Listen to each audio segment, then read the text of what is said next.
बिस्मिल्लाहिर्रहमानिर्रहीम। अस्सलाम वालेकुम डियर स्टूडेंट, कैसे हैं आप लोग? उम्मीद करती हूँ आप लोग खैर आफियत से होंगे। अल्लाह पाक आप सबको अपने हिफ्ज़ व अमान में रखे। मैं यहाँ मिसबा मसूद आपके साथ न्यूमेरिकल एनालिसिस के टॉपिक को डिस्कस करूँगी। मेरा बच्चा, जैसा कि आप लोगों से पहले भी हम लोग आइटरेटिव मेथड्स के बारे में बहुत सारा अच्छा सा डिस्कस कर चुके हैं। आज मैं कोशिश करूँगी पिछले तमाम टॉपिक को, आज के टॉपिक को मैं सम अप भी कर सकूँ। मैंने आप लोगों से बात की थी अलजेब्रिक इक्वेशन की। मेरा बेटा, आपने अलजेब्रिक इक्वेशन को सॉल्व करने के इंटर में बहुत सारे मेथड पढ़े, जिसे आपने सिंपली उसे सॉल्व किया और आपने उसे रूट्स फाइंड आउट किए। सेम एज वेल एज जब लेवल बढ़ता है तो आपका सॉल्यूशन का मेथड भी चेंज हो जाता है। जहाँ पर हमने वहाँ सिंपल मेथड से रूट्स को फाइंड आउट किया था, आज यहाँ पर भी हम रूट्स को ही फाइंड आउट करेंगे अलजेब्रिक फंक्शन से, लेकिन सिर्फ मेथड के चेंज हो जाएंगे और मेथड के नाम आपके सामने स्लाइड पे शो हो रहे होंगे। बाइसेक्शन मेथड जो कि हम पहले डिस्कस कर चुके हैं, उसके बाद रेगुलर फॉल्सी मेथड हमने डिस्कस किया। आज हम डिस्कस करेंगे न्यूटन-रैप्सन मेथड और उसके बाद इंशाल्लाह हम सेकंड मेथड की तरफ भी चलेंगे। तो अब हम चलते हैं रेगुलर अपने फॉल्सी मेथड की तरफ। इसको हल करने के लिए मेरा बेटा, पहले जैसा कि मैंने आप लोगों को बाइसेक्शन मेथड करने के लिए, रेगुलर फॉल्सी मेथड करने के लिए रूल्स बताए, जिससे आपके सवाल को हल करने का तरीका आसान हो गया था। अब चलते हैं हम अपने न्यूटन-रैप्सन मेथड की तरफ। जैसा कि पिछले तमाम मेथड में भी हम लोगों को एक फंक्शन गिवन होता था, वो फंक्शन एक कॉन्टीन्यूस होता था। सेम एज वेल एज यहाँ पर भी हमें एक फंक्शन दिया जाएगा कि कॉन्टीन्यूस होगा। पिछले मेथड में भी मैंने आपको कुछ रूल्स बनवाए थे, इसमें भी हम रूल्स बनाएंगे। स्टेप नंबर 1 की तरफ चलते हैं। मेरा बच्चा, स्टेप नंबर 1 में आप लोगों के पास जो फंक्शन गिवन है, आप उसमें वैल्यूज़ को पुट करेंगे। कौन सी वैल्यूज़ होंगी? वो एनी वैल्यू, आप कोई भी वैल्यू पुट कर सकते हैं, 0, 1, 2, 3, और आपने उसे तब तक पुट करना है जब तक वो डिफरेंट बिहेव करना स्टार्ट ना कर दें। डिफरेंट बिहेवियर से मुराद पॉजिटिव और नेगेटिव। जब वो आपको डिफरेंट साइन देगा तो आपके स्टेप नंबर 1 में आपको 2 वैल्यूज़ मिल जाएंगी। जहाँ पर वो डिफरेंट वैल्यूज़ दे रहा है, वो पॉजिटिव और नेगेटिव, नेगेटिव और पॉजिटिव, वो ए और बी की वैल्यू कहलाएगी। जब ए और 2 वैल्यू निकल आएंगे आपके पास, ए और बी, आप उन दोनों को सम करेंगे, 2 पर डिवाइड करेंगे, आपके पास x0 की वैल्यू आ जाएगी। ये आपका स्टेप नंबर 1 वाइंड अप हो जाएगा। ठीक है, अब स्टेप नंबर 2 की तरफ चलते हैं।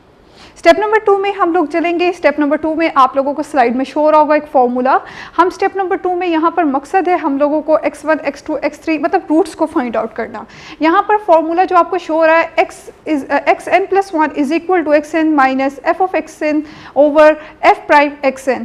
यहाँ पर जो वैल्यू आपको फार्मूला जो आपको शो किया जा रहा है, इसके ज़रिए आप लोग अपनी रूट्स को फाइंड आउट कर सकते हैं। ये स्टेप नंबर 2 का वाइंड अप हो जाएगा।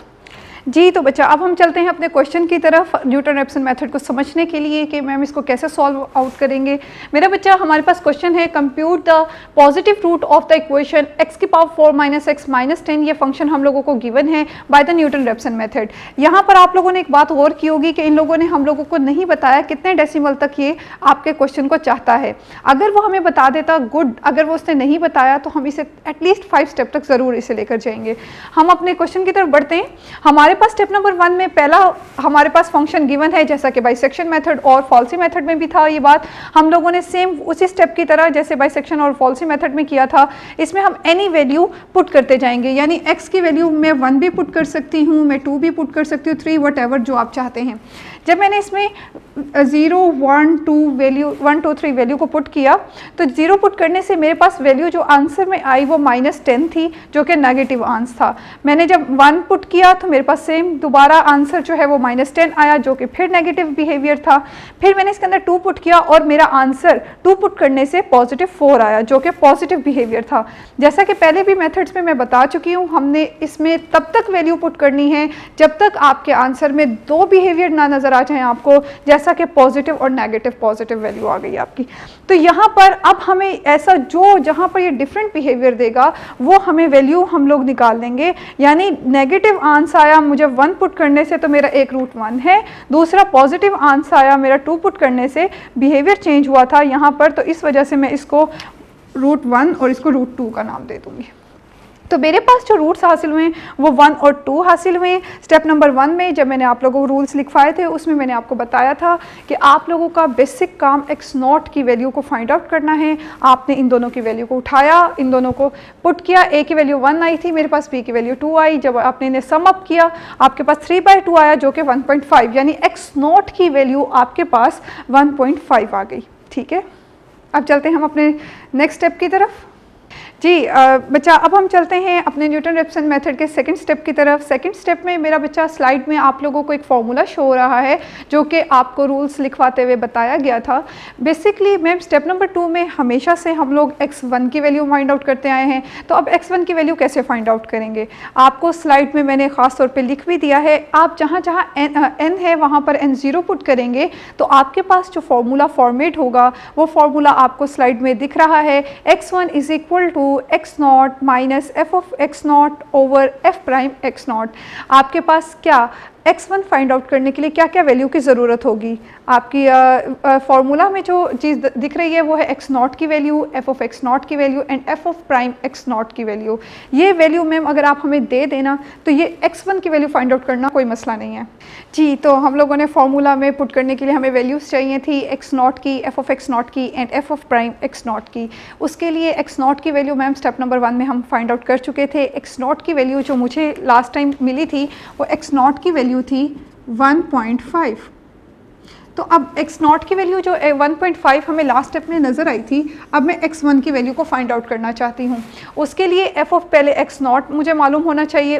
क्या काम करेंगे हम लोग, जो हमें फंक्शन सवाल में दिया गया था, हम लोगों ने उस फंक्शन में जहाँ जहाँ x है वहाँ पर x0 पुट कर देना। जब मैं ऐसा करूँगी x0 power 4 minus x0 minus 10, आपके पास ये फंक्शन आ गया। इस फंक्शन में f ऑफ x0 मैं मालूम करना चाहती हूँ। x0 की वैल्यू मुझे मालूम है, 1.5 की पावर 4 माइनस x0 की वैल्यू पुट कर देंगे सेम, और फिर माइनस 10 आ जाएगा। इसको जब मैं कैलकुलेट करूँगी मेरे पास जो वैल्यू आएगी न्यू वो आएगी माइनस 6.4375। जो न्यू वैल्यू मेरे पास आई है वो f ऑफ x0 की वैल्यू माइनस 6.4357 आई है। अब हम चलते हैं, अब मुझे मैम फार्मूला में पुट करने के लिए वहाँ पर एक f प्राइम x0 की वैल्यू भी चाहिए थी। अब f प्राइम x0 की वैल्यू फाइंड आउट करने के लिए क्या करेंगे, दोबारा वही फंक्शन जो हमें सवाल में गिवन था वही फंक्शन लेंगे, इसका डेरिवेटिव हासिल करेंगे। डेरिवेटिव लेना क्या होता है, इसकी पावर फर्स्ट पे आ जाएगी, सिंपल डिफ्रेंशिएट करेंगे विद रिस्पेक्ट टू x। जब आपने ऐसा किया तो आपके पास जो न्यू फंक्शन आया वो आया 4x की पावर 3 माइनस 1। इसको आप इक्वेशन नंबर 2 का नाम दे दीजिए। अब इसमें दोबारा मुझे मैम f प्राइम x0 की वैल्यू चाहिए, तो उसके लिए आप क्या करेंगे, जहाँ जहाँ x है वहाँ पर x0 पुट कर देंगे। जब आपने ऐसा किया तो आपके पास न्यू वैल्यू आई f prime x0 is equal to 4x0 power 3 minus 1। और आपने अब x0 की वैल्यू जैसा पहले हमें गिवन थी 1.5, आपने इसमें पुट करते जाना है। जहाँ जहाँ x0 है मैंने 1.5 वैल्यू पुट की तो मेरे पास एक न्यू वैल्यू आई f प्राइम x0 की 12.5। अब दोनों वैल्यू मेरे पास मौजूद हैं, f ऑफ x0 की भी, f प्राइम x0 की भी। दोनों वैल्यूज़ को हमारे जो स्टेप 2 का फॉर्मूला हम लोगों ने लास्ट टाइम बनाया था हम उस फार्मूला के अंदर पुट कर देंगे। मुझे x1 की वैल्यू को फाइंड आउट करना है। x0 की वैल्यू 1.5 है, स्टेप नंबर 1 से हासिल हुई थी। f ऑफ x0 की वैल्यू अभी हमने निकाली है, f ऑफ प्राइम x0 भी हम अभी हासिल कर चुके हैं। अब तमाम वैल्यूज़ को इसके अंदर पुट करने के बाद इसको कैलकुलेट किया तो हमारे पास x1 की वैल्यू जो आई वो आई 2.015। तो अब ऐसे ही x1 की जैसे हमने वैल्यू फाइंड की है, अब हम अपने नेक्स्ट स्टेप नंबर 3 की तरफ चलेंगे। वहाँ पर हम लोग फाइंड आउट करेंगे x2 की वैल्यू। अब हमारे स्टेप नंबर 3 में जैसा कि पहले हम लोगों को x1 की वैल्यू जो फाइंड आउट हुई थी वो आपके पास थी 2.015। उसके बाद सेम पिछले स्टेप की तरह आप लोगों ने फंक्शन में जहाँ जहाँ पर x है मैं x1 की वैल्यू फाइंड आउट करना चाहती हूँ वहाँ पर x1 पुट कर दिया। अब जहाँ जहाँ x1 है उसकी वैल्यू मुझे मालूम थी, उसकी वैल्यू पुट करते ही हमारे पास एक न्यू वैल्यू जनरेट हो जाएगी f ऑफ x1 जो कि वैल्यू कैलकुलेट करने के बाद हासिल हुई है 4.47042751। उसके बाद हम लोग फिर, अब मुझे तो वैल्यू चाहिए f ऑफ प्राइम x1 की भी वैल्यू चाहिए ताकि मैं फार्मूला में पुट कर सकूं, और फार्मूला में पुट करने से मैं x1 की वैल्यू को फाइंड आउट कर सकूं, x2 की वैल्यू को फाइंड आउट कर सकूं। तो उसके लिए मैं क्या करूंगी, हम यहाँ पर अब f of prime x1 find out करना चाहती हूँ। f of x prime 1 find out करने के लिए मैंने फंक्शन लिया, उसको डेरिवेटिव लिया। डेरिवेटिव लेने के बाद जहाँ जहाँ x था वहाँ x1 से रिप्लेस कर दिया। रिप्लेस करने के बाद वैल्यू जो कि मुझे x1 की गिवन थी, वैल्यू जो पिछले स्टेप से मैंने मालूम की थी, उसको पुट करने के बाद न्यू वैल्यू आई मेरे पास f of prime x1 is equal to 31.7254135। तो आपके पास जो तमाम वैल्यूज़ अब आ चुकी हैं, आप दोबारा फार्मूला जो आपका है x2 की वैल्यू मैं फाइंड आउट करना चाहती हूँ। हमारे पास फार्मूला है x2 is equal to x1 minus f of x1 over f prime x1। आप इस फॉर्मूला में पुट करेंगे तो आपने x1 की जगह x1 की वैल्यू पुट की, f ऑफ x1 की जगह f ऑफ x1 की वैल्यू पुट करने के बाद f ऑफ प्राइम x1 की वैल्यू पुट करने के बाद इस तमाम वैल्यूज़ को कैलकुलेट किया तो न्यू x2 की वैल्यू आई 1.847740898878। तो ये आपके पास x2 की वैल्यू आ गई। चलिए अब हम चलते हैं हमारे स्टेप नंबर 4 की तरफ। स्टेप नंबर 4 में मैं फाइंड आउट करना चाहती हूँ x3 की वैल्यू। जैसा कि हमने जनरल फार्मूला में पहले भी अगर मैं x3 की वैल्यू फाइंड आउट करना चाहती हूँ, जहाँ जहाँ n था जनरल फार्मूला में मैंने 3 पुट किया तो न्यू फार्मूला जनरेट हुआ x3 is equal to x2 minus f of x2 over f prime x2।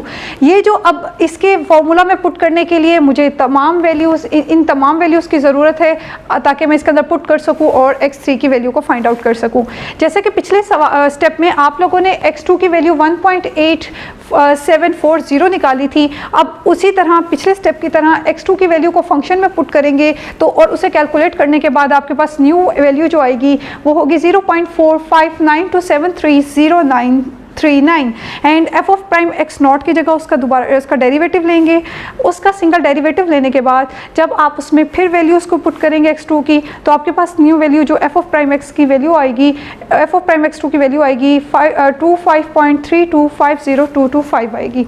अब ये तमाम वैल्यूज़ को मैंने फार्मूला में पुट किया। फार्मूला में पुट करते ही मेरे पास एक न्यू वैल्यू आई x3 की 1.85586496। जैसे आपने देखा आपकी x3 की वैल्यू में भी 1.8 आया, x2 की वैल्यू में भी 1.8 आया और जब दोनों वैल्यू आप लोगों को एक डेसिमल तक आंसर देना स्टार्ट कर चुकी हैं तो आप वहाँ पर अपना क्वेश्चन को फाइंड अप कर सकते हैं। अगर वो हमें कंडीशन लगा देता कि इतने डेसिमल तक आप फाइंड आउट करेंगे तो हम लोग उसके लिए लाजमी तौर पर उसे स्टेप को आगे बढ़ा सकते थे, लेकिन उस स्टेप अभी कंडीशन नहीं लगाई तो यहाँ पर भी हम वाइंड अप कर सकते हैं। 5 स्टेप्स तक करना काफ़ी होता है और लेकिन अगर आप इन स्टेप को कंटिन्यू करना चाहते हैं, कंटिन्यू रखेंगे तो इन स्टेप में हाँ आंसर जो है आपका अब मज़ीद आपके डेसिमल मैच होना शुरू हो जाएंगे, मज़ीद एक्यूरेसी आती जाएगी आपके सवाल में। हमारा आंसर जो है 1 डेसिमल तक आ चुका है, इतना अगर मज़ीद बढ़ाएंगे तो इसमें एक्यूरेसी मज़ीद आती जाएगी। इसी बात के साथ अब इस न्यूटन-रैप्सन मेथड को हम वाइंड अप करते हैं। आपको स्लाइड पे एक क्वेश्चन शो हो रहा है, ये घर पे आप लोगों ने इसे ट्राई करना है और इस क्वेश्चन को ट्राई करने के साथ साथ आप लोगों को स्टेप मज़ीद आपको इससे समझ आ जाएगा। मज़ीद कोई क्वेश्चन करना चाहते हैं आप कमेंट में मुझसे क्वेश्चंस कर सकते हैं। इसी क्वेश्चन के साथ मैं आपसे इजाज़त चाहूँगी। इंशाल्लाह नेक्स्ट लेक्चर में फिर मिलेंगे। अपना बहुत सारा ख्याल रखिएगा, दुआ में याद रखिएगा। अल्लाह हाफ़िज़।